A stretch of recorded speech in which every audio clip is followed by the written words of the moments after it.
pour lui, une de ses premières préoccupations qui suit immédiatement la production de l'artefact qui est la composition musicale, c'est la gratification de l'interprète. Il est très conscient que c'est l'interprète qui est porteur du message.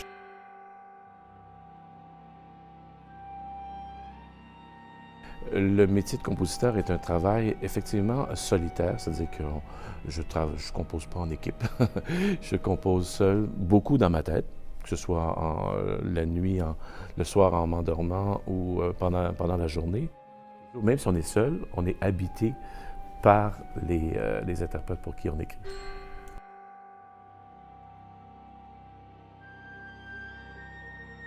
Je vous donne un exemple qui pour moi a été important, il y en a plusieurs, mais quand j'ai écrit une pièce qui s'appelle « À l'aventure », qui est une grande pièce d'orchestre, bien, je l'écrivais sachant que c'était Voltaire Boudreau qui dirigerait. Et donc, je pensais à sa formidable énergie d'être humain, de chef d'orchestre, d'artiste et tout ça. Et ça m'inspire parce que j'ai écrit des choses qui étaient plus difficiles techniquement, mais sachant qu'il y avait une sorte de défi que je lui donnais, que je lui transmettais.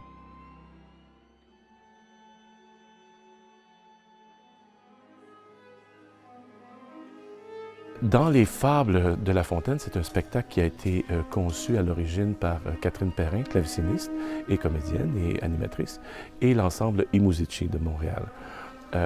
Cette création donc, a été faite autour des Fables de La Fontaine. Donc certaines fables sont dites à la fois par donc la musique, la narratrice, le clavecin et les cordes.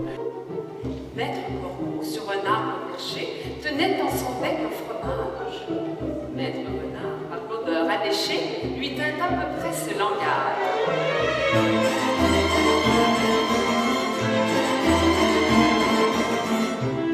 Et bonjour, monsieur du Corbeau, que vous êtes joli, que vous me semblez beau.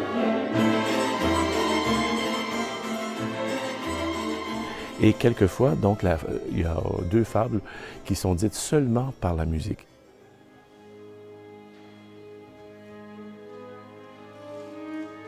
Et donc ça, c'était un défi pour moi, de dire musicalement, et donc de faire participer tout l'orchestre et le clavecin, mais sans la voix parlée. Alors, c'est un amalgame de toutes ces contraintes-là, si on veut, mais en même temps de toutes ces possibilités musicales qui me fascinaient dans le travail avec tous ces interprètes.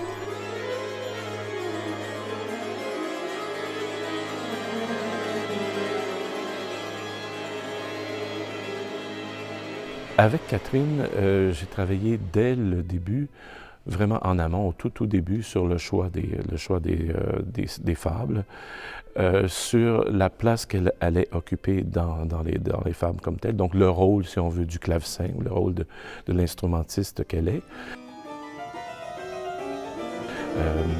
Mais aussi sur la construction générale, parce qu'une œuvre qui est construite à partir de différents mouvements comme ça, doit être justement bien construite dans l'assemblage des fables, donc de donner un rythme général à l'ensemble de l'œuvre et donc de capter toujours l'intérêt des auditeurs et des spectateurs dans ce cas-ci aussi.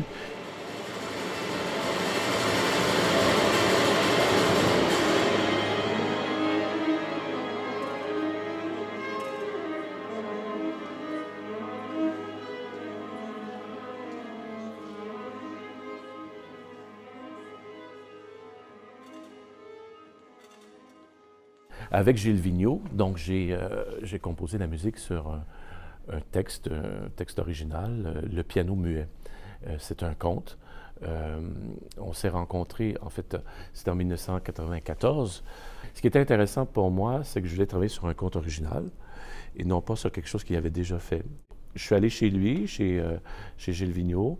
Puis on a parlé de musique. Il me jouait des choses où il siffle, parce qu'il siffle beaucoup. Donc, il sifflait des airs de Bach. Puis il jouait un petit peu au piano. Puis, donc, on parlait de ce qu'on aimait musicalement et tout. Et donc, il a joué les jeux. Donc, il a fait ça. Il a écrit ce conte-là. Et dans lequel, donc, la musique est importante. donc dans laquelle il y a des instruments. Donc il y a le piano, qui est muet dans le titre seulement, mais qui va devenir, qu'on va entendre. Mais il y a aussi l'accordéon et il y a la flûte. Donc il y a déjà des instruments dans la construction même du conte. Et le grand-père, un des personnages, a été pianiste ou jouait de l'accordéon, il était musicien. Et donc, il y a disons, ces points de contact avec le monde de la musique, mais il y a aussi, c'est surtout, je pense, dans le conte, pour ceux qui l'ont vu ou qui le verront, il y a la notion de la transmission de l'héritage du grand-père vers le petit-fils. Donc l'héritage musical, de l'héritage de la culture finalement. Il n'y a pas de concession qui est faite sur la qualité ou sur la pertinence ou la force de la musique parce que c'est un public d'enfants. Si je vous donne l'exemple du piano muet, bien, le piano muet, c'est une musique qui est très accessible, c'est une musique tonale ou modale, tout ça, très accessible, mais encore fallait-il trouver le ton juste pour le public. Mais c'est un public de tous âges. Donc, on ne peut pas dire « je vais faire plaisir à telle personne » parce qu'on va manquer toutes les autres personnes. Donc, on ne peut pas. D'abord et avant tout, on se fait plaisir à soi-même.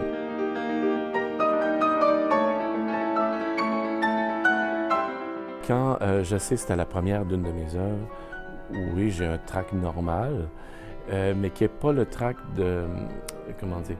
J'ai une confiance entière dans les interprètes. J'ai une confiance entière.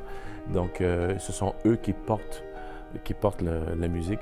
Et quand une musique est rejouée comme ça, souvent, comme ça arrive pour beaucoup de mes pièces, ben, c'est comme si elle ne m'appartenait plus, au fond. C'est-à-dire qu'elle est rentrée dans l'imaginaire, ou pas juste l'imaginaire, dans la réalité musicale autour de moi, des gens qui prennent une de mes musiques, qui la jouent à l'autre bout du monde. C'est formidable. C'est formidable. Je ne suis pas là, mais je sais que l'énergie particulière de cette musique-là a encore une incidence, marque les esprits. C'est comme si nos musiques, en tout cas ma musique à moi, chaque musique avait son propre petit message ou sa propre vie comme ça qui vient toucher le cœur des gens ou l'intelligence des gens, en tout cas j'espère. Denis est très sensible et c'est un des compositeurs que je connais qui a manifesté tout au long de sa carrière cette préoccupation essentielle de faire en sorte que l'interprète soit gratifié par la musique et ce faisant par la bande, de toute évidence, le porteur du message étant heureux de porter le message, eh bien ce message-là passera beaucoup plus facilement la rampe.